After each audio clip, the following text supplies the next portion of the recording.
Keep screwing over your group members? This teacher is tired of your shit. This is my first post here, and, for reasons that will soon become obvious, this channel speaks to the depths of my soul. It's also a very long one because I want you to delight in my destruction. The particular flavor of this revenge comes from the fact that everything that goes down is the result of a domino effect that leaves devastation in its wake. Dedication. This story is for anyone who has ever been fucked over in a group project, and I certainly hope you enjoy it. Some details are deliberately vague, because and I don't feel like getting sued. Asterisk note.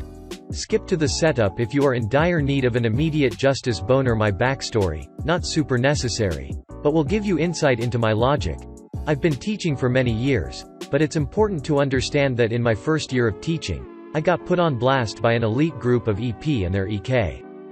Not a week went by without someone either demanding my job, trying to undermine me, or just calling me a piece of shit. I nearly quit halfway through the first semester. The verbal and emotional abuse was so bad. This was at a school in a tough area, so I was accused of racism constantly for asking kids to stop talking, was ripped into for giving failing grades for missing work, and even enforcing the rules in the student-parent handbook got me in hot water. My principal reprimanded me for being a negative influence on the school, and I told that I needed to let more rules slide because he was tired of hearing from parents. I would have parents just show up unannounced to sit in on my lessons and then tell me I was a shitty educator, a bad human being, etc. I have plenty of horror stories from that school alone, but the point I want to make is that this experience defined the kind of teacher I became going forward to my next school. I needed to be that person who was untouchable, because I needed to focus on the one job that mattered: teaching kids.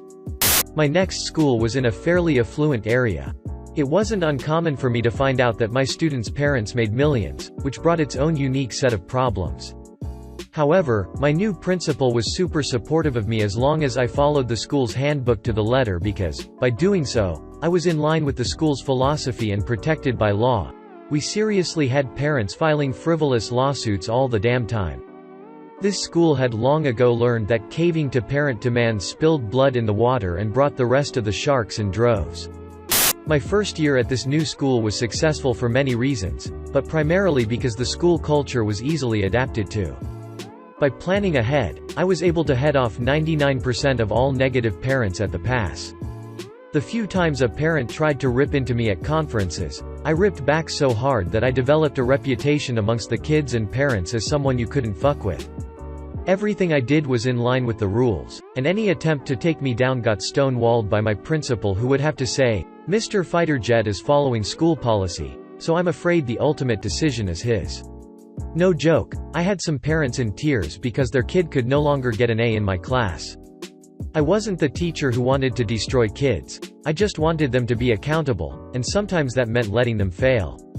Needless to say, this job became a lot of fun, because instead of waiting to be ambushed by parents, I could work on making my class fun for my students while still teaching them something.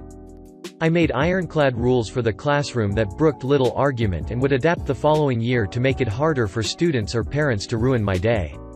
I have many stories like this, but this is one of my favorites. The backstory: the year this happened, I taught a HS class with grades 9 to 12, that's 14 to 18-year-olds for you overseas guests. My class wasn't necessary to graduate, but did count as a core requirement. One of my beginning of the year rules was, I never want to hear, "When will we ever need this?" because you didn't have to sign up for this class. How I structure my class is that I try to make students accountable for their own actions. My class was built so that it had something to offer everybody. If you tried your best, you were guaranteed a C. If you worked really hard, you could get a B or an A. I would bust my ass to help a student with any reasonable request. The best example of this was a student was working hard on an assignment and said, "I think I understand it now, but can't turn it in on time," to which I answered, "Then turn it in tomorrow for full credit." This is how hard work pays off. Other than a few hard deadlines in my class, I would do whatever it took to see you learn the material. Fuck around in my class? I have already found ways to run circles around the pathetic excuses you throw at your parents for your piss-poor performance. It sounds callous, but I was the teacher who would stay for 90 minutes after school to help you catch up, to help fix your project for another class, or even to listen to you cry about your parents' divorce.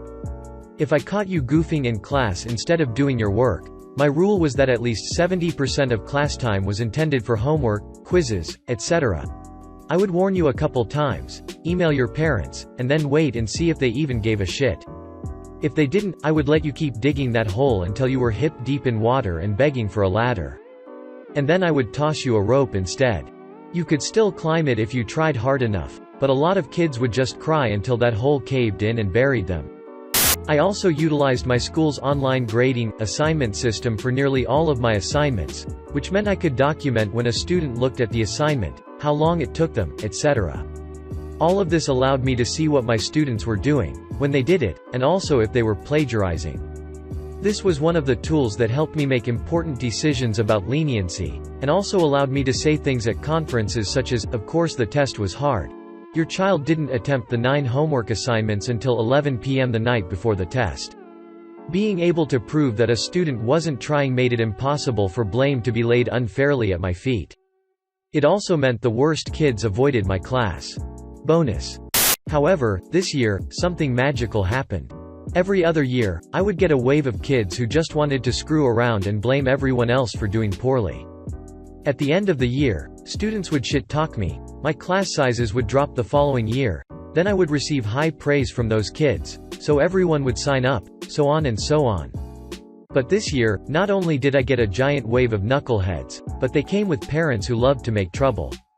I had already heard tales of some of these parents. Other teachers were just dying to hear stories about our interactions, because these parents were very much entitled.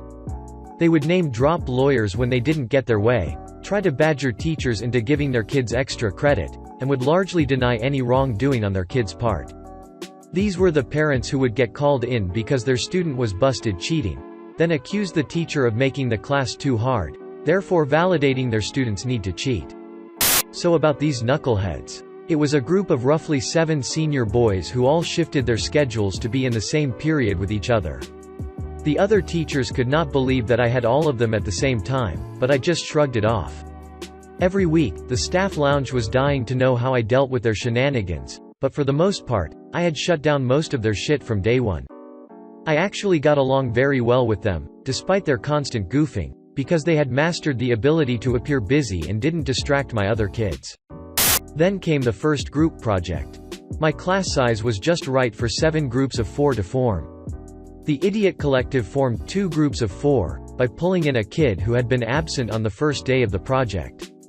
These 2 groups crashed and burned on this project super hard for several reasons, but the biggest were that A, they fucked around during class time, and B, put off a 2-week assignment until the weekend before and then dumped all the work on everybody else, which resulted in everybody doing minimal effort. I handed out the shit grades and was immediately pulled into parent conferences with several of them, one at a time, obviously. Every meeting was the same. My kid did all the work, so he doesn't deserve a bad grade, or, my kid didn't understand the assignment, to which I handed over my hyper-specific rubric, which is a checklist for how I grade things. I never wanted to be accused of grading based on not liking a kid. These largely went like this. Now, good news for all my students. I make assignments worth more throughout the semester with the idea that kids who screw up early on can make it up later by working hard.